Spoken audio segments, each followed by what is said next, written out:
You ever wake up on a Saturday, ready to grill some burgers, only to find your barbecue has vanished like it was abducted by aliens with a taste for propane?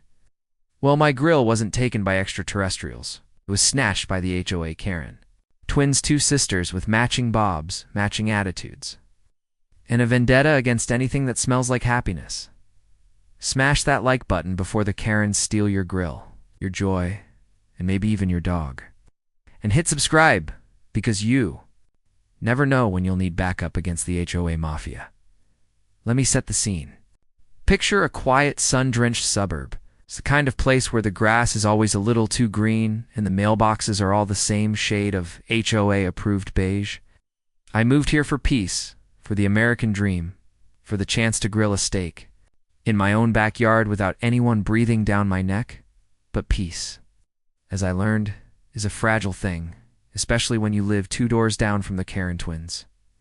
Now, I know what you're thinking. Twins. How bad can it be? Let me tell you, these two are like a pair of synchronized piranhas in pastel cardigans. Their names, Linda and Brenda. But everyone just calls them the Karens. They run the HOA like it's their personal fiefdom, and God help you if your grass is a 1/4 inch too long, or your mailbox flag is the wrong shade of red. I'd had a few run-ins with them before. The time they left a passive-aggressive note about my unruly garden gnome. The time they called the HOA emergency line because my Halloween pumpkin was too scary. But nothing prepared me for the day they took my grill. It was a Saturday, the kind of day that makes you believe in second chances and medium-rare ribeyes. I'd just finished marinating a couple of steaks, humming along to some classic rock, when I stepped out onto my patio and stopped dead. My grill was gone. Not just moved. Not just covered. Gone. Vanished, like it had never existed. In its place was a single laminated note fluttering in the breeze like a taunt from the universe. I picked it up. The handwriting was unmistakable, loopy, aggressive cursive, the kind that looks like it's judging you. Dear resident, your grill is in violation of HOA Regulation 7.3.1. No outdoor cooking appliances. May be visible from the street, it has been temporarily relocated for your convenience. Sincerely, Linda and Brenda Koa co-chairs. My blood pressure spiked. Temporarily relocated? What does that even mean? Did they teleport it to a parallel universe? Is it in some kind of HOA evidence locker, next to a pile of confiscated wind chimes and illegal garden gnomes? I stormed down the block, note in hand, ready to demand answers. And there they were, Linda and Brenda, standing in their driveway, sipping iced tea and gossiping like they were auditioning for a reboot of Desperate Housewives. I tried to keep my cool. Excuse me, did you take my grill? Linda didn't even look up from her phone. We didn't take it. We relocated it. It was in violation. Brenda chimed in, her voice dripping with faux concern. We're just trying to keep the neighborhood looking nice. You understand, right? I wanted to scream. Instead, I asked, where is it? Linda smiled a smile that could curdle milk. It's safe. You'll get it back when you've corrected the violation. I looked at my patio. I looked at their smug faces. And in that moment I knew this was war. Let me give you a little background on the Karen twins. These two have been terrorizing the neighborhood for years. They're the kind of people who measure your grass with a ruler and take photos of your recycling bins to post in the HOA Facebook group. They once fined a guy for having a non-regulation bird feeder. Apparently the birds were too colorful. Their house is a shrine to passive aggression.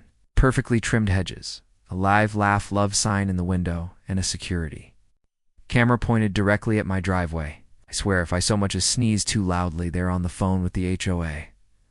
But the grill? That was a new low. That was personal. I tried to reason with them. I tried to explain that my grill was on my patio behind a privacy fence and not visible from the street unless you were standing on a ladder with binoculars. Which, knowing them, wouldn't surprise me. But logic doesn't work on Karens. They just smiled, sipped their tea, and told me to read the bylaws. Word spread fast. By noon, half the neighborhood knew about the great grill heist. Some people laughed. Some people shook their heads. Old Mr. Jenkins from across the street offered to lend me his ancient charcoal grill, which looked like it had survived the Civil War. but most people just shrugged. "That's the Karens for you," they said. "Best not to make waves." But I'm not most people. Don't back down from a fight, especially not when steak is on the line. I spent the rest of the day stewing. Every time I looked at my empty patio, I felt a fresh wave of anger. Who did they think they were? This was my house, my grill, my life. And that's when the idea started to form. A plan, a way to hit the Karens where it hurt, not with violence, but with something far more powerful, embarrassment. But first, I needed to get my grill back. I spent the next day combing through the HOA bylaws, looking for loopholes. I found Regulation 7.3.1, all right? But I also found Regulation 7.3.2. Temporary outdoor cooking appliances may be stored in a manner not visible from the street, provided they are used for community events. Community events, huh? Interesting. I started asking around. Turns out the HOA was planning its annual summer kickoff barbecue hosted, of course, by the Karen twins. And guess whose grill they planned to use? That's right, mine. I saw red. Not just any red, the kind of red you see. When you realize your enemies are about to serve hot dogs on your stolen property. But I didn't let it show. Instead, I smiled. I played along. I even offered to help. With the barbecue, the Karens, sensing an opportunity to gloat, agreed. Little did they know, I had a plan. A plan that would turn their precious summer kickoff into the most memorable event the neighborhood had ever seen. The week leading up to the barbecue was torture. Every time I saw the Karens, they gave me that same smug smile. Every time I walked past their house, I could see my grill, my beautiful stainless steel grill, sitting in their backyard like a trophy. But I bided my time. I waited, I plotted. I started gathering intel. I talked to neighbors, listened for gossip, and kept an eye on the Karens' routines. I learned that Linda always left her back gate unlocked on Thursdays when the landscapers came. I learned that Brenda was terrified of dogs, especially big, slobbery ones. And I learned that the Karens had a secret weakness. They cared more about their reputation than anything else in the world. That was the key. If I could embarrass them, really embarrass them, they'd have no choice but to back down. The day of the barbecue arrived. The whole neighborhood was buzzing. The Karens had gone all out: balloons, banners, even a bouncy castle for the kids. And there, in the center of their backyard, was my grill, polished to a shine, ready to be the star of the show. I showed up early, wearing my best "I'm totally not plotting revenge" smile. The Karens greeted me like nothing was wrong. "Glad you could make it," Linda chirped. "We'll need you to man the grill, since you're the expert." I nodded, biting back a laugh. Happy to help. Gotta work. I grilled burgers, hot dogs, even some veggie skewers for the health nuts. The Karens hovered nearby, taking credit for everything, but I had a secret weapon. Earlier that morning, I'd made a few adjustments to the grill. Nothing dangerous, just a little harmless mischief. I'd swapped the salt and sugar containers. I'd loosened the ketchup bottle cap. And most importantly, I'd programmed the grill's Bluetooth speaker to play a very special playlist. As the party hit its peak, I gave the signal. The first song started, "Burning Down the House" by Talking Heads. The crowd laughed. The Karens looked confused. Then came the next song.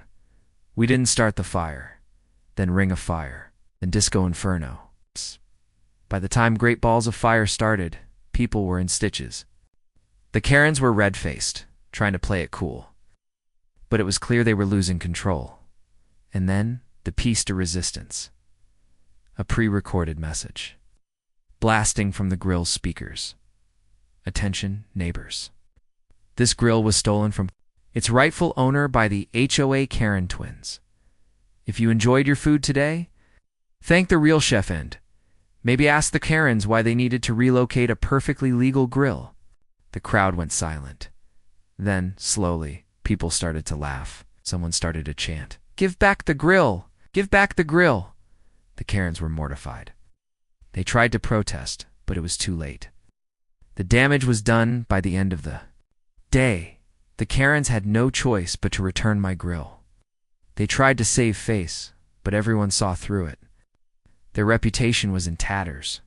People started questioning their authority, their rules, their very existence. And me? I got my grill back. I got my revenge. And I got a new nickname, the Grill Master. But the war wasn't over. The Karens were humiliated, but they weren't. Defeated, not yet. And that, my friends, is where the real story begins. You'd think after the Great Grill Showdown, the Karen twins would have learned their lesson. Maybe they'd take up yoga, or knitting, or some other hobby that didn't involve policing the happiness of everyone within a 3-block radius. But no, if anything, my little barbecue coup just poured gasoline on their fire. The next morning, I woke up to the sound of a leaf blower. Not just any leaf blower, one of those industrial-strength monsters that sounds like a jet engine and could probably strip paint off a car. I stumbled to the window, bleary-eyed, and there they were, Linda and Brenda.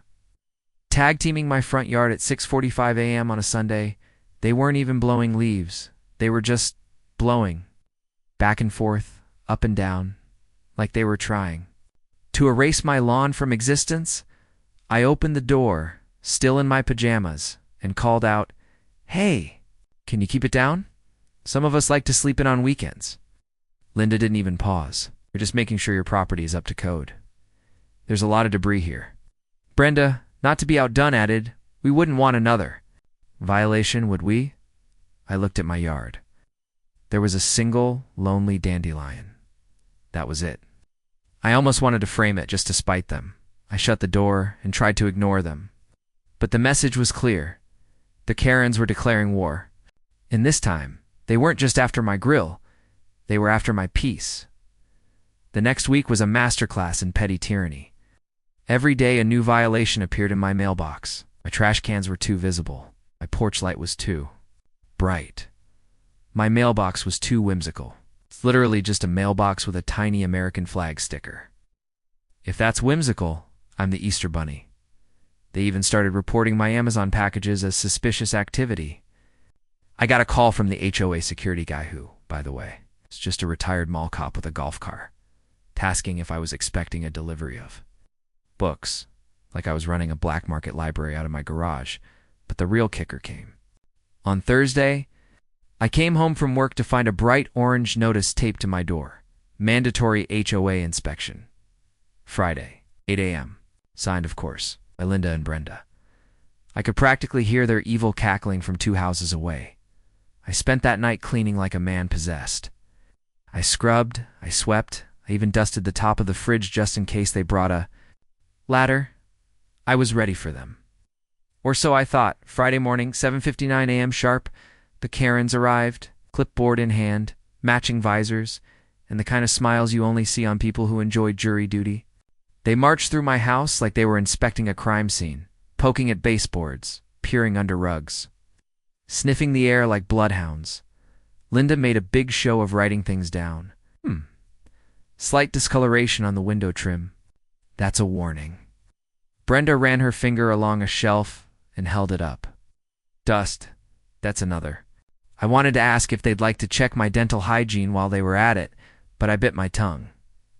Then they got to the backyard. The grill was back in its rightful place, gleaming in the sun. I could see Brenda's eye twitch. Linda cleared her throat. "You know, according to Regulation 7.3.1, grills must be covered when not in use." I pointed to the cover, neatly folded on the table. I was about to use it. She scribbled something on her clipboard anyway. They finished their inspection, handed me a list of violations, most of which were completely made up, and left with the satisfaction of people who think they've just saved civilization.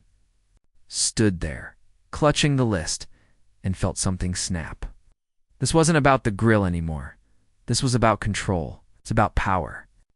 About 2 people who'd made it their life's mission to make everyone else miserable. I decided then and there, if they wanted a war, I'd give them one. But I wasn't going to stoop to their level. No, I was going to out-Karen the Karens. I was going to hit them where it hurt most, their reputation. I started small. The next day, I baked a batch of cookies and delivered them to every house on the block except the Karens. Each box came with a little note. Thanks for being a great neighbor. Let's keep our community friendly and fun. People loved it. The neighborhood Facebook group lit up with photos of cookies and thank yous. The Karens, of course, were silent. Then I organized a Yard of the Month contest, made flyers, set up a voting box, and encouraged everyone to participate. The winner would get a $50 gift card to the local garden center. People got into it, mowing, planting, decorating. The neighborhood had never looked better, but the Karens, oh, they were furious. They tried to shut it down, claiming it wasn't sanctioned by the HOA, but by then, everyone was having too much fun to care. Even old Mr. Jenkins put up a gnome army in his front yard just to spite them. The real turning point came when I discovered the Karens' Achilles heel, their annual Best Block Award. Every year, the HOA gave out a trophy to the block with the best curb appeal. The Karens' block had won for 5 years straight. It was their pride and joy there, proof that they were the queens of the neighborhood. So I rallied my block. We planted flowers, painted fences, even put up a little free library. We worked together, laughed together, and for the first time, people started talking to each other instead of just waving from their driveways. When the judges came around, the Karens hovered nearby, trying to point out every tiny flaw. But the judges were impressed. They loved the sense of community, the creativity, the spirit. When the results were announced, my block won. The Karens' faces looked like they'd bitten into a lemon. People cheered, took photos, and for once, the HOA meeting was actually fun, but the Karens weren't done. Not by a long shot. The next morning, I found my mailbox knocked over. My trash cans were mysteriously misplaced halfway down the street. Someone had left a bag of dog poop on my porch. Subtle, right? I knew it was them. Everyone knew. I didn't react. I just smiled, waved, and went about my day. But inside, I was plotting. If they wanted to play dirty, I could play smarter. I started documenting everything. Every note, every violation, every weird incident. Set up a security camera pointed right at my porch. I even started recording our conversations. If they wanted to escalate, I'd be ready. Then, one night, I caught them on camera.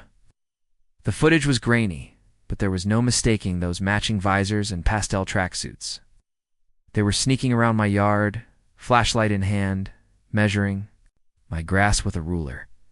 I posted the video in the neighborhood Facebook group with a simple caption, "Caught on camera, late night grass inspection." Should I be flattered or concerned? The response was immediate. People laughed, shared memes, and for the first time, the Karens were the butt of the joke, but the best was yet to come. Because I had a plan so perfect, so poetic, it would make even the pettiest HOA enforcer weep with joy. And this time, I wasn't just going to get my peace back. I was going to take theirs. You know that feeling when you're standing at the edge of a cliff, wind in your hair, heart pounding, and you know you're about to do something you can't take back? That was me, staring at my computer screen, finger hovering over the post button.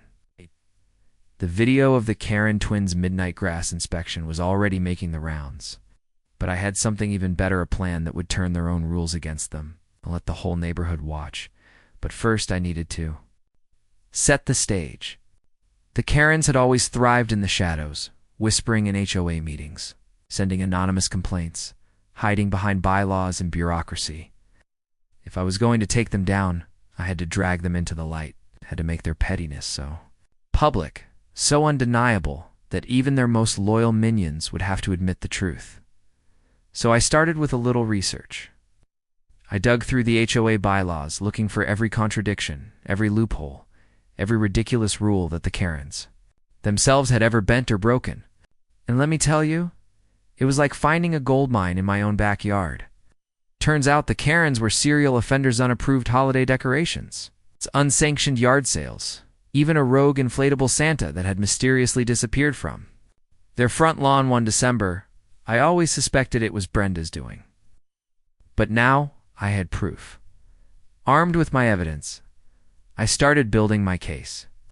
I made copies of every violation, every photo, every passive-aggressive email they'd ever sent. I even found a few neighbors who were willing to share their own stories. Like the time Linda tried to fine a family for having a lemonade stand, or when Brenda called animal control on a cat that turned out to be a raccoon. But I wasn't just going to hand this over to the HOA board and hope for the best. No, I wanted the Karens to feel what it was like to be on the receiving end of their own tactics. I wanted them to squirm, so I did what any self-respecting, slightly unhinged neighbor would do. I organized a neighborhood open forum. I made flyers, posted in the Facebook group, even went door to door inviting people. Let's talk about our community. Share your stories, your concerns, your hopes for the future, I said with my best innocent smile. The Karens, of course, couldn't resist. They showed up early, clipboards in hand, ready to moderate the discussion. They probably thought it was going to be another opportunity to lecture everyone about the dangers of non-regulation mulch. But as people started to arrive, dozens of them, more than I'd ever seen at any HOA event, the mood shifted. There was a buzz in the air, a sense of anticipation. People brought snacks, lawn chairs, even a few bottles of wine, which technically was against HOA policy. But who was counting? I waited until everyone was settled, then stood up and cleared my throat. Thanks for coming, everyone. I know we all want what's best for our neighborhood, but lately it feels like things have gotten a little out of hand. There were nods, murmurs of agreement. The Karens exchanged nervous glances, so I thought it might be helpful. I continued, if we all shared our experiences, the good, the bad, and the weird. I started with my own story, the grill, the leaf blower, the endless stream of violations. People laughed, groaned, shook their heads. Ow. Then others chimed in. The lemonade stand, the Halloween pumpkin.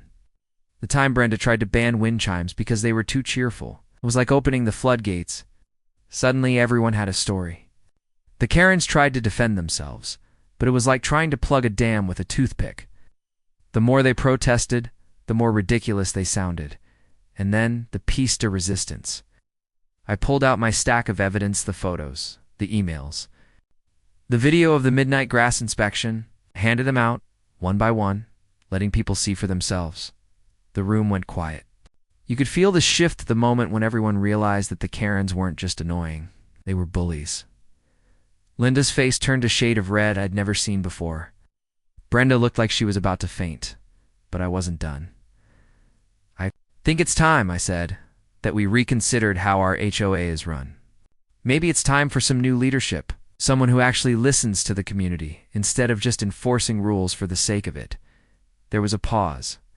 Then slowly people started to clap, started as a ripple, then grew into a wave. Even old Mr. Jenkins, who hadn't clapped for anything since the moon landing, was on his feet. The Karens tried to regain control. This is highly irregular. Linda sputtered. You can't just, but no one was listening. People were already talking about nominations, about voting, about change. I felt a surge of adrenaline, a rush of vindication. For the first time since I'd moved in, I felt like I belonged. Like I wasn't just surviving, I was winning. But the Karens weren't going down without a fight. The next day, I woke up to find my car covered in sticky notes, hundreds of them, each one with a different violation. Parking too close to the curb, car color not in harmony with, neighborhood palette, excessive windshield wiper length. Would have been hilarious if it wasn't so. Actually, it was hilarious. I took photos, posted them online, and the neighborhood lost it. Someone even made a meme. Live, laugh, love, violate. But beneath the humor, I could feel the tension ratcheting up. The Karens were desperate. They started calling emergency HOA meetings, sending out frantic emails, even threatening to sue anyone who defamed them. I kept my cool. I kept documenting. I kept rallying the neighborhood. Then one night I got a knock on my door. It was Brenda alone, for once looking more tired than terrifying. She hesitated, then blurted out, "Why are you doing this? We're just trying to keep things nice." I looked at her, really looked at her, and for a moment I almost felt, "Sorry, almost Brenda," I said. There's a difference between keeping things nice and making people miserable. Maybe it's time you learn that. She left without another word. The next week was a blur. The neighborhood was buzzing with talk of change. People were organizing, planning, even drafting new bylaws. The Karens tried to fight back, but their power was slipping away, one neighbor at a time. And then, final blow.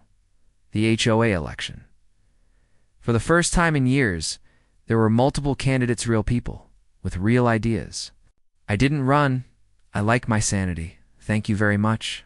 But I supported a neighbor who did. The turnout was huge. People who'd never bothered to vote before showed up, eager to have their say. When the results were announced, the Karens lost. Not just by a little, by a landslide. Their reign was over. The new board took over, and the first order of business, rolling back half the ridiculous rules the Karens had enforced. The second, community barbecue, hosted by yours truly on my own grill in my own backyard. The Karens didn't show up. Their house was dark, their blinds drawn. For the first time, the neighborhood felt free. As I stood by my grill, flipping burgers and laughing with my neighbors, I realized something. Revenge isn't always about getting even. Sometimes it's about taking back your peace, about showing bullies that they can't win, about turning a neighborhood into a community. And as the sun set and the smell of barbecue filled the air, I knew one thing for sure. The Karens might have taken my grill, but I'd taken their peace. But if you think that's where the story ends, you don't know the Karens. Because just when you think the storm has passed, there's always one last clap of thunder. And trust me, you're going to want to hear what happened next. You ever notice how, in every horror movie, just when you think the monster's dead, it lurches back to life for one last jump scare? That's the Karens. I should have known they wouldn't go quietly, but not after years of ruling the neighborhood. With an iron fist and a clipboard, the weeks after the election were the happiest I'd ever seen our street. People were out walking, chatting, even helping each other with yard work. The new HOA board was actually listening to people. The rules made sense. The air felt lighter, like someone had finally opened a window in a stuffy room. But the Karens, they were nowhere to be seen. Their house, once the epicenter of HOA activity, was silent. No more pastel tracksuits, no more early morning leaf blower symphonies, no more passive-aggressive notes. It was almost peaceful, because one morning, I woke up to a sound I hadn't heard in months. The shrill, unmistakable beep of a moving truck backing up. I peeked through the blinds, and there it was, idling in front of the Karens' house. For a split second, I thought, could it be? Are they finally moving? But no, the Karens weren't leaving. They were just redecorating. Or, as I soon discovered, plotting their final act of neighborhood sabotage. It started small. A few for sale signs popped up on the block, except they weren't real. It's cardboard with fake phone numbers and slogans like "Escape the Chaos." And now accepting non-compliant lawns? At first, people laughed. But then, the rumors started. Was the neighborhood going downhill? Was the new board to lax? The seeds of doubt were being sown, and everyone knew who was behind it. Then came the anonymous letters, slipped under doors, stuffed in mailboxes, even taped to windshields. Concerned resident warning about declining standards, unruly children, and dangerous grilling practices. That last one made me snort coffee out my nose. But the real masterpiece was the petition. The Karens went door to door, trying to collect signatures to restore order to the neighborhood. They even tried to bribe people with homemade banana bread. I wouldn't have eaten it if you paid me. Most people just rolled their eyes. Some politely declined. A few, out of habit or fear, signed, but the tide had turned. The Karens were outnumbered, outmaneuvered, and most importantly out of power. Still, I could feel the tension building. The Karens were cornered, and cornered animals are unpredictable. Then, one night, it happened. I was sitting on my patio, enjoying a rare moment of quiet, when I heard a rustling by the fence. I flicked on the porch light, and there they were, Linda and Brenda, caught red-handed, trying to sneak into my backyard. For a split second, we all just stared at each other. Me, holding a spatula. Them, clutching a roll of caution tape and a stack of violation notices. I couldn't help it. Ty burst out laughing. Really? This is your big comeback? Trespassing and fake citations? Linda straightened up, trying to regain her dignity. We're just during community safety. Brenda nodded, but her hands were shaking. You never know what could happen with all this grilling. I shook my head, still grinning. You know, you could have just asked for a burger. They glared at me, but I could see it. Cracks in their armor, the fear, the realization that their reign was truly over. I took a step closer, lowering my voice. You can't control people with fear forever. Eventually they stop being afraid. For a moment, I thought they might actually apologize. But old habits die hard, Linda huffed. You'll regret this. You all will. And with that, they scurried off into the night. Like a pair of raccoons caught raiding the trash. The next morning, the whole neighborhood knew what had happened. Someone had caught the Karens on their Ring camera, sneaking around with their caution tape and fake violations. The video went viral, at least as viral as anything can in a suburban Facebook group. Memes exploded. Someone photoshopped the Karens' faces onto the wet bandits from Home Alone. Another neighbor made Karen repellent spray bottles and handed them out at the next block party. But the real twist? The new HOA board called an emergency meeting not to punish the Karens, but to offer them a chance to apologize, make amends, and rejoin the community as equals. It was the ultimate olive branch. The Karens showed up, looking smaller than I'd ever seen them. The room was packed. People waited. Holding their breath, Linda cleared her throat. We may have gone too far.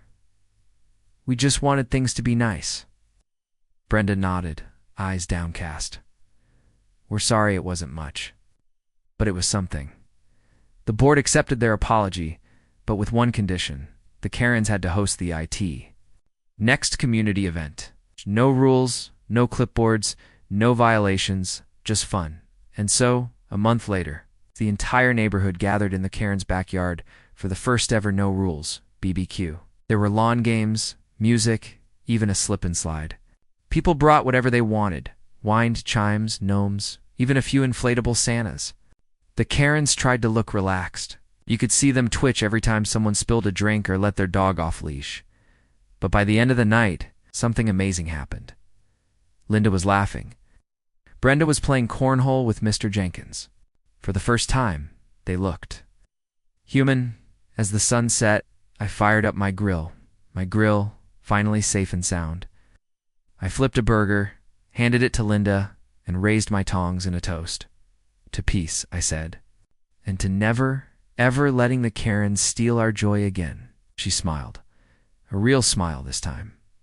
To peace. Just like that, the war was over. So if you ever find yourself up against a pair of HOA Karens, remember, you don't have to fight fire with fire. Sometimes you just have to outlast them. Or if all else fails, embarrass them with a Bluetooth speaker and a killer playlist. Thanks for sticking with me through this saga. Smash that like button if you enjoyed the ride.